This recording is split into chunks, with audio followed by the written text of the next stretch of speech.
Hey everybody, I wanted to show you a couple more temples that follow the Solomon's temple design.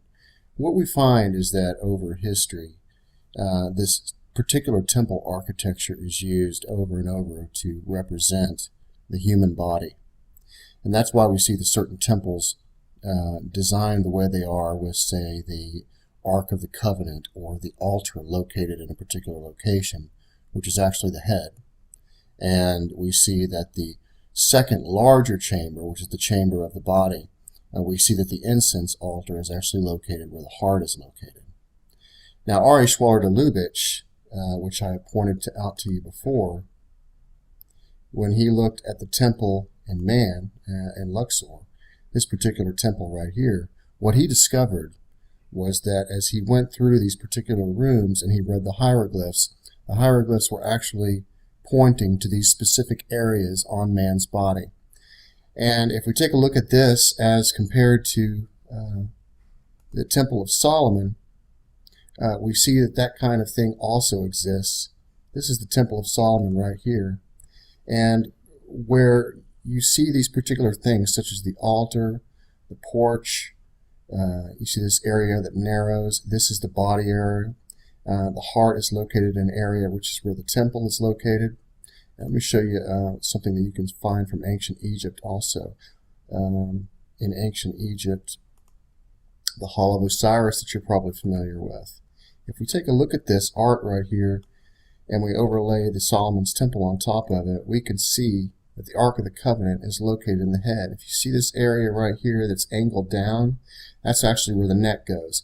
And if you visit templesecrets.info, they have a picture of the Solomon's temple for you as well, the design of Solomon's temple, that shows you how it is like man as well. And I've got a picture of that along with some Hindu temples I've shown you before here. Now this is an actual picture of a Hindu temple, and you can see that they have placed the human body on top of it. The same design is there with the altar. And you see how the design of the temple, and this is with Solomon's temple overlaid on top of it. This is grabbed from templesecrets.info. This right here, which is also a picture of Solomon's temple, which is just a version of what you see right here with the altar and everything. But back to this design, when we overlay, for example, Solomon's temple on top of this, we could see that this is obviously the phallus right here. But if you see this right here, the Ark of the Covenant is located in the head, and this area is located where the heart is supposed to be. This altar is where the feet are supposed to be. So if you overlay the temple, you can see how it fits in there exactly. Okay. Now the Ark of the Covenant in the head is important. We can see this go all the way back into ancient Egypt, and we can also see it in Christianity and temple art. So here is an ancient Egypt version of the spiritual sun. What the spiritual sun is actually the sun that's located in the head, which is your pineal gland. And right here, these represent the thalamus, and this represents the top of the backbone, right here. And you can see this is actually the backbone right here, and I put the spiritual sun on top of it. Now compare the ancient Egypt to the Christianity version of the Ark of the Covenant. Remember, the Ark of the Covenant in the temples is known as what's in the head area, because these temples are actually designed after man. So if we come down here, this is inside an old tomb, and you can see where the spiritual sun is located. And here's a picture you can find on Wikipedia that shows the thalamus, and you can see how it's right on top of the ark, just like what we see right here. So what's being pointed to right here as Yahweh in the human body is actually located in the head where the pineal gland is located. Now I wanted to show you how important sacred geometry is in art, the flower of life, and even more complex versions of it. There are a few strange people out there that have been saying some weird things about sacred geometry, I've noticed, saying that sacred geometry is evil and all this kind of stuff. Don't pay attention to those people. They're lost. Sacred geometry is found in all living things, and it comes from just about everything you look at in nature.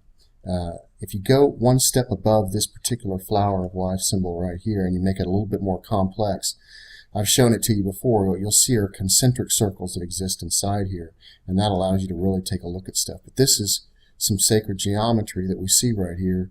And this is cell mitosis, as cells divide and stuff like that. So sacred geometry is really important. Remember, all the temples have to do with man, and it also has to do with the microcosm and the macrocosm. So when we see temple as man, we also understand that that's also the way the macrocosm of the universe is designed as well, and the ancients knew this a long time ago. So I showed you this right here, and you can see that the Ark of the Covenant is located in the head, and you've seen the temple design, and you've seen that also is the same. Now I've shown you some other images as well. What we found that is in Vatican City, for example, this was actually designed, Vatican City was designed after the human body as well. Now remember, Bernini, I believe, was the guy who did the design of this.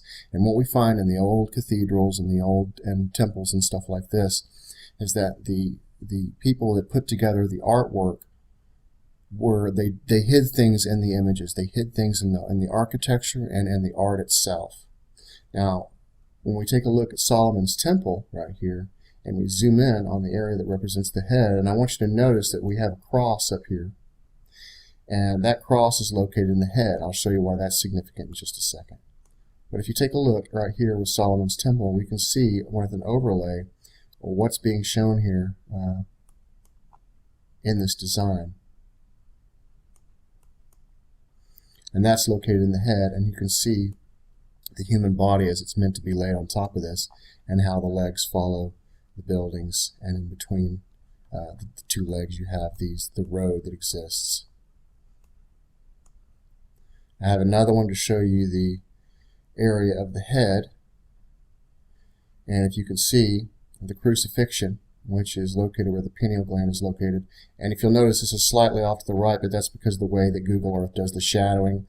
They always place things, even if you're right on top of it, they always place things a little bit to the right or the left to give it that 3D look. But it was actually be located right here in the head, just like what you see right here. Now I want to show you a couple of new things here. First of all, I wanted to show you how this temple architecture goes all the way back for a long time ago. All the similarities between, we have Mithra, the moon and the sun. We have Christ, the sun and the moon. We have Osiris, the sun and the moon. We have Yaldabaoth, the sun and the moon. And we have Yahweh here, or some people call him God. I understand it to be Adam Kadmon, the idea of the universe, the first thing that came into existence, which is also what Christ is called inside Colossians 1:15. This is an old Mithras temple, but I want you to notice the same thing we have going on with this temple as we have going on with Solomon's temple. This area right down here being the porch, this being the body, and this being the altar right up here, which is what we see right here as the altar. This same design is found in temples as we start moving up in the centuries. This is Mithras.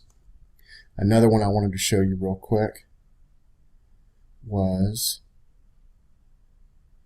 you guys are probably familiar with the Church of the Gesù. Church of the Gesù. Gesù actually means Jesus. Now this is a Jesuit temple.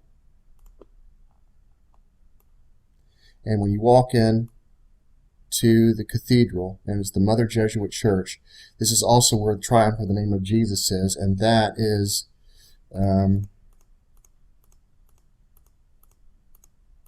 what you see right here. You see the sacred geometry that I've used here, and I'm going to go over this video here in a little bit. That's located on the ceiling when you walk in.